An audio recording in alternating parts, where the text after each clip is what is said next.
কি হয়েছে তোমার? কাঁদতেছো কেন? গালের রং কিসে?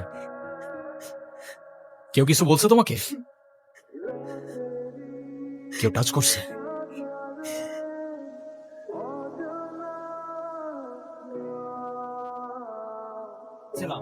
এই,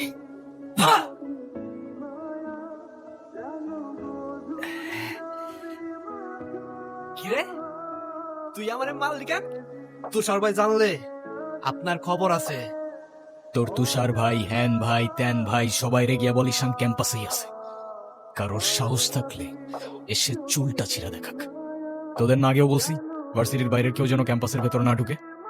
কি করুম ভাই, আমরা কতবারই করছি। কিছু কইলে এটা চেয়ারম্যানের ছেলের বন্ধু, উল্টা রান করে ছেড়ে দেয়। চেয়ারম্যানের ছেলের বন্ধু হোক, চেয়ারম্যানের ছেলে হোক আর যেই হোক, ক্যাম্পাসের ভেতর বাইরের কেউ অ্যালাউড না। কথাটা ভাই কাহিনী শুনছো? কি হয়েছে আবার? তোমারে নিয়ে তো ক্যাম্পাসে পলিটিক্স চলতেছে। আরে চলুক না, এটা নতুন কি বল? ক্লাবের প্রেসিডেন্ট হওয়ার জন্য তুষার তো উঠে বেড়া লাগছে। দেখ, ক্লাবের পজিশনে আমি এমনিও থাকতে চাই না, তোরাই জোর করে বসায় রাখছিস। আর ক্যাম্পাসের এনভায়রনমেন্ট ডিসেন্ট রাখতে পারলে চেয়ারে ফালানা ঢিমকানা যেমন চায় সে বসতে পারে, আমার কোনো প্রবলেম নাই। তোমার প্রবলেম নাই থাকতে পারে ভাই, আমাকেও প্রবলেম আছে। পুরো ক্যাম্পাস তোমার সাথে, আর ও কেন? আর বাপ এলেও তারা গতিতে বইতে দিব না।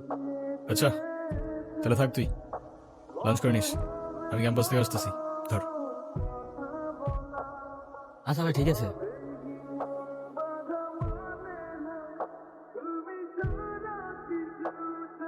স্যার, আপনি থাকতেও কিভাবে ঈশান আমার পোলাপানে গায়ে হাত দিল? আচ্ছা ঠিক আছে, আমি অ্যাকশন নিব, ডোন্ট ওয়ারি। আর স্যার, আপনি আমার পেছনে হওয়ার ব্যাপারটা নিয়ে এখনো তেমন কিছু জানান না। সেটা তুমি হয়ে যাবে, কমিটি ঘোষণার সময় তোমাকে প্রেসিডেন্ট বানিয়ে দিব। ভার্সিটির সব পোলাপানি ঈশানের সাপোর্টে। এমন একটা ভাব ঈশান সব ভার্সিটির পোলাপানির টাকা দিয়ে কিনা রাখছে। হ্যাঁ বললাম তো, বিষয়টা আমি দেখবো। আসসালামু আলাইকুম ভাইয়া। ওয়ালাইকুম আসসালাম, কি অবস্থা রাইসা? ক্লাস সব ঠিকঠাক চলতেছে তো? হ্যাঁ ভাইয়া, সব চলছে ঠিকঠাক। আর তোমার কি অবস্থা? পরে কেউ আর কিছু বলে নাই তো? না ভাইয়া। কি যে বলেন ভাইয়া, আপনি থাকতে কেউ আর ওকে কিছু বলার সাহস পাবে না। ভাইয়া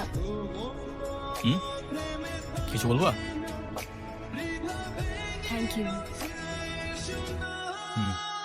আমার পোলাপানের গায়ে হাত দিছস কেন? কি করবো বল, তোর ছেলেরা বাপের কথা শুনে না, বেয়াদব হয়ে গেছে। ঈশান, তুই জানোস তো আমার বাপকে? নে শালা, তুই যদি না জানিস তোর বাপকে, আমি কি করে জানবো? সবাই আমারও আসবে ঈশান। হ্যাঁ আসবে তো, অবশ্যই আসবে। আর কুত্তেকা দিন আতা है ভাই, ঢোমারি তোরও আসবে। তোমার মা আসছে ভাই। আপনার মনে আছে অ্যাটলিস্ট? এই দিনটা আমি কি করে ভুলতে পারি বলো? আমার মা আমাকে অনেকগুলো বছর আগেই ছেড়ে চলে গিয়েছে। আমি তোমাকে ছেড়ে যাইনি।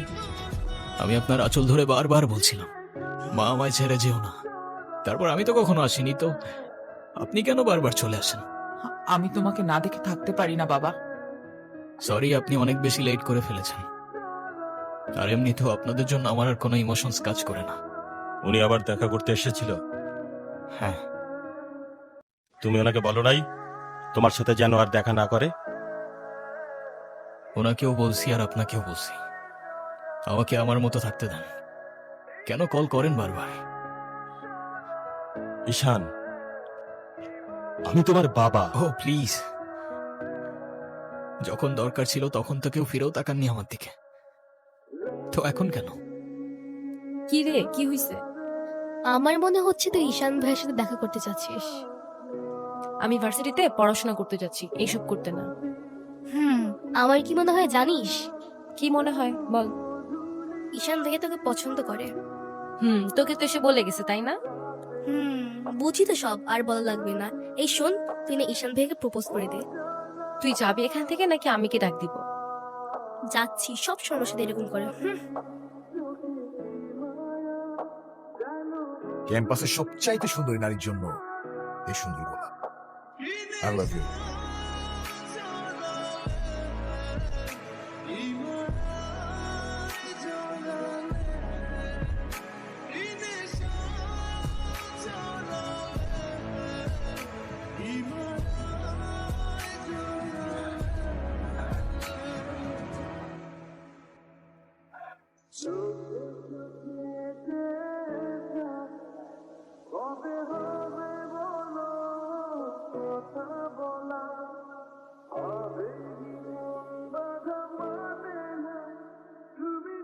কি হাসছো কেন? কিছু না। নাম কি ওর? মোগলি, ওরফ আমার একমাত্র বিশ্বস্ত বন্ধু। একমাত্র বিশ্বস্ত বন্ধু? হ্যাঁ, কেন? তবু এত মানুষ থাকতে কুকুর কেন?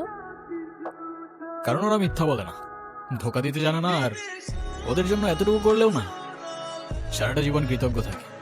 আর হোয়াট ইউ মিন ভাই তোমার মতো ছেলে? হ্যাঁ, কি টার্গেট করছি আমি? আপনার টাকা? অবভিয়াসলি, তা নয় তো কি। আপনার হয়তো আমার ব্যাকগ্রাউন্ড সম্পর্কে ধারণা নেই স্যার।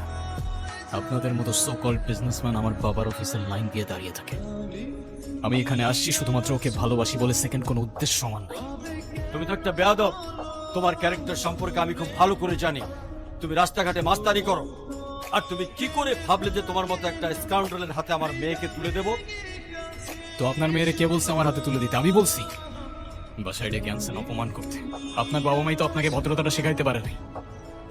আপনি আসছেন আমায় জাজ করতে। বেরিয়ে যাও, এই মুহূর্তে আমার বাড়ি থেকে বেরিয়ে যাও। Get out! আপনি যদি মনে করেন আপনি চিৎকার করে আমাকে দমায় রাখতে পারবেন, then I can make more noise.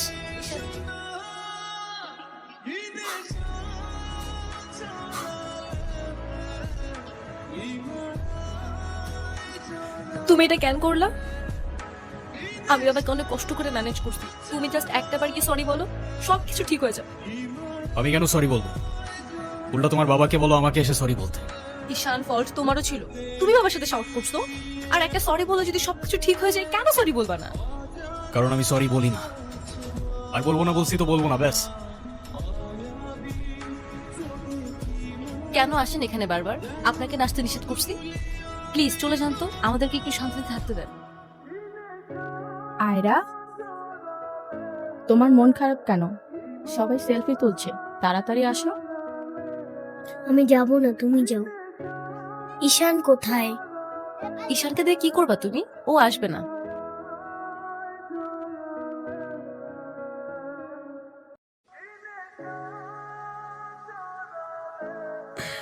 Happy birthday বন্ধু।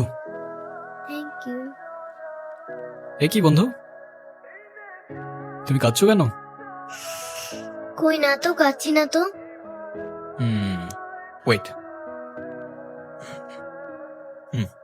দেখো, এ নাও বন্ধু, একটু মিষ্টি মুখ করে নাও। আপনি আবার আসছেন? এই চলো তো।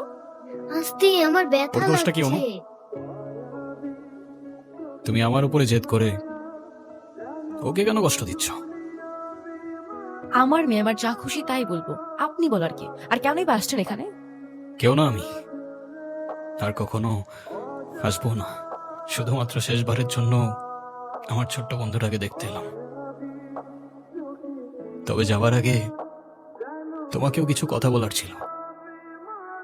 বাবা মা থাকতেও তাদের ভালোবাসাটা কখনো পাইনি আমি।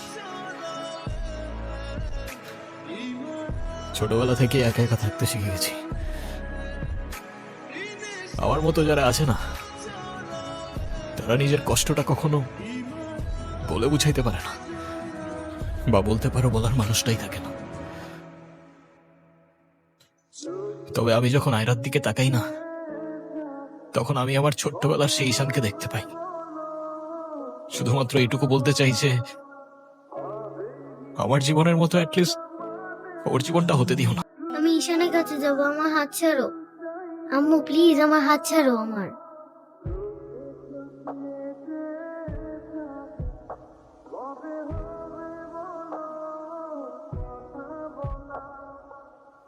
কি? ঈশান, তুমি যেও না প্লিজ। যেতে তো হবেই, বলো।